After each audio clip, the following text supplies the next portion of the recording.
अभी कुछ दिन पहले मैंने एक कम्युनिटी पोल डाला था जहां मैंने आप लोगों से पूछा था कि मुझे आपके लिए और किस टॉपिक पर कंटेंट बनाना चाहिए। तो आप में से कुछ लोगों ने ड्रैगन बॉल की मांगा को चूज किया है, जिसमें करंटली अभी गोकू और गोहान के बीच फाइट स्टार्ट हो चुकी है। और जैसा आप लोग चाहते थे, मैं आपके लिए इस वीडियो में ड्रैगन बॉल सुपर चैप्टर 102 को कवर करने वाला हूं। और अगर आप लोगों का रिस्पॉन्स इस वीडियो पर सही रहा तो मैं आगे के और चैप्टर्स को भी कवर करूंगा। तो प्लीज इस वीडियो को पूरा देखना, चैनल को सब्सक्राइब कर देना और वीडियो को लाइक भी कर देना। अब सीधा ड्रैगन बॉल चैप्टर 102 पर जंप करने से पहले मैं आप लोगों को इस चैप्टर से पहले की स्टोरी थोड़ी शॉर्ट में बता देता हूँ, ताकि आप लोग कंफ्यूज ना हो। तो देखो, सेलमैक्स की डिफीट और रेड रेवन आर्मी के लैब के डिस्ट्रॉय होने के बाद कारमाइन 15 के साथ गोहान को रास्ते से हटाना चाहता है, जो कि ऑब्वियसली वो खुद नहीं कर सकता। इसीलिए वो गोटेन और ट्रंक्स से झूठ बोलकर उनसे हेल्प मांगता है, जहां गोटेन और ट्रंक्स को कोई भी आइडिया नहीं है कि कारमाइन उन्हें गोहान के पास लेके जा रहा है। जिसके बाद कारमाइन गोहान के घर पहुंचकर उसे चैलेंज करता है, जिससे गोटेन और ट्रंक्स की लिटरली फट जाती है, ये जानकर कि उन्हें गोहान से फाइट करनी है। इसके बाद गोहान अपने घर से बाहर निकलता है, जहां वो कारमाइन को पहचान लेता है, जिसने उसकी बेटी पैन को किडनैप किया था। जिसके बाद गोहान तुरंत ही रेज में अपने बीस्ट फॉर्म को अनलीश कर देता है, जिससे इतनी एनर्जी रिलीज होती है कि गोकू और बजीटा दोनों उसे सेंस कर सकते हैं, जहां वो अभी वीरस के प्लेनेट पर हैं। इधर दूसरी तरफ गोहान ट्रंक्स और गोटेन को देख लेता है और उन्हें डांटने लगता है, और उसी वक्त गोकू वहां टेलीपोर्ट हो जाता है। जिसके बाद चैप्टर 102 स्टार्ट हो जाता है, जहां गोकू बीस्ट गोहान की चीफ वर्स्ट से काफी इम्प्रेस हो जाता है। क्योंकि अगर आप लोगों को याद हो तो dragon ball super movie freezer resurrection में गोहान बैरली अपनी ची को लॉर्ड बीरस के प्लेनेट पर पहुंचा पाया था, जहां गोकू को भी बहुत ज्यादा फोकस करना पड़ा था इन ऑर्डर टू सेंस गोहान्स ची। तो हाँ, अभी गोहान अपने बीस्ट मोड के साथ बहुत ज्यादा पावरफुल हो चुका है। That's why he's the GOAT!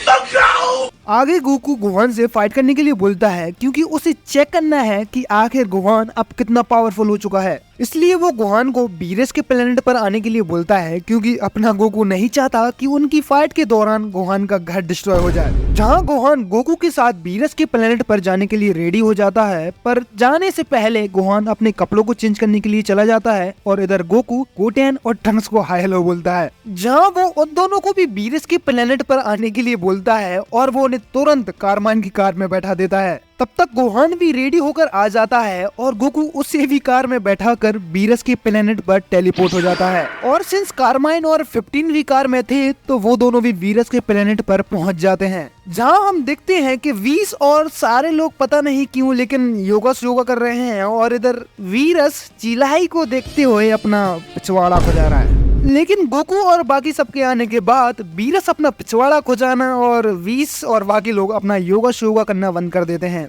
जिसके बाद बजीटा ट्रंक्स से पूछता है कि वो आखिर यहाँ पर क्या कर रहा है, तो ट्रंक्स सीधा सीधा बोल देता है कि ये असल में गोकू का आइडिया था। लेकिन इधर गोकू बिना कोई टाइम वेस्ट किए गोहान से सीधा फाइट करने के लिए पूछता है, जिसके लिए गोहान रेडी भी हो जाता है। बट फाइट करने से पहले ये दोनों थोड़ा वार्म अप करने लगते हैं, जहां गोकू गोहान से उसके नए फॉर्म के बारे में पूछता है कि आखिर उसका फॉर्म है कैसा, या फिर उसका नाम क्या है, जैसे सुपर सैयन 2 या सुपर सैयन 3। जिसके रिप्लाई में गोहान बोलता है कि उसके नए फॉर्म का नाम बीस्ट है, जो कि पिक्लो ने उसे दिया था। और तो और पिक्लो ने गोहान को ट्रेन भी किया, ताकि वो अपने बीस्ट फॉर्म को अच्छे से कंट्रोल कर पाए, और जब चाहे अपने आप को बीस्ट मोड में शिफ्ट भी कर पाए विदाउट एनी प्रॉब्लम। जहां गोहान गोकू को ये भी बताता है कि पिक्लो ने भी एक नया फॉर्म अचीव कर लिया है, जो कि लगभग सुपर सैयन ब्लू जितना पावरफुल है। तो हाँ, पिक्लो को भी अपने नए फॉर्म के साथ एक सॉलिड पावर बूस्ट मिल चुका है, जहां गोकू उससे भी बाद में फाइट करेगा। पर इधर दूसरी तरफ बजीटा ट्रंक्स से पूछता है कि क्या उसने भी इस फाइट में कोई मेजर रोल प्ले किया था या नहीं,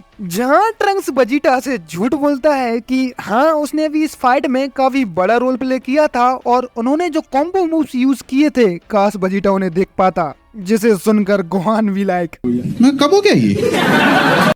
इधर गोटेन भी ट्रंक्स के झूठ को बढ़ावा दे देता है, जिसकी वजह से बजीटा ये फैसला करता है कि गोकू से पहले गोटेन और ट्रंक्स गोहान से फाइट करेंगे, जिससे बजीटा को इन दोनों की पावर लेवल के बारे में पता चल जाएगा कि आखिर अब ये दोनों कितने पावरफुल हो चुके हैं। और इसके साथ साथ बजीटा गोहान की नई पावर को भी देख लेगा before their actual fight. Goten और ट्रंक्स गोहान से फाइट करने के लिए रेडी हो जाते हैं, ये सोचकर कि शायद वो दोनों मिलकर गोहान को बीट कर सकते हैं।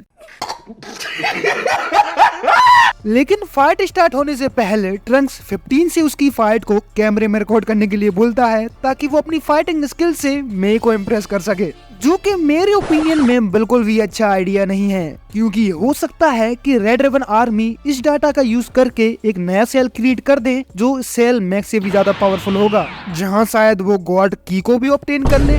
Who knows?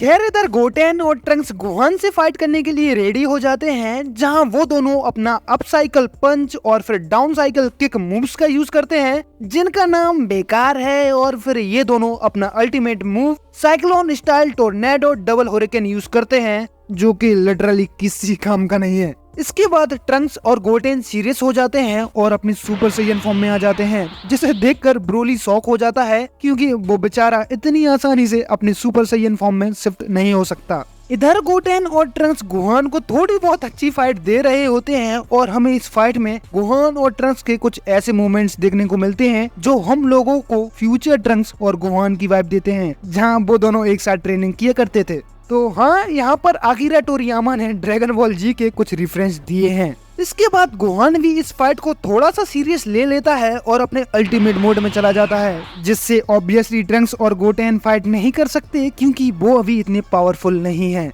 लेकिन उन दोनों के पास भी अपना एक पावर अप है, जो कि है फ्यूजन। वो दोनों डिसाइड करते हैं कि वो अपना फ्यूजन यूज करेंगे, जिसको परफेक्टली यूज करने के लिए उन्होंने काफी प्रैक्टिस भी की है, ताकि पिछली बार की तरह गड़बड़ ना हो। ट्रंक्स और गोटेन अपना फ्यूजन डांस करते हैं, लेकिन हर बार की तरह यहाँ पर भी वो दोनों हक देते हैं, जिससे हमें मिलता है बिग फैट गो ट्रंक्स, जिसे गोहान एक फुटबॉल समझकर एक जोरदार किक मारता है, और ये फाइट यहीं पर ही खत्म हो जाती है, and the winner is obviously Gohan.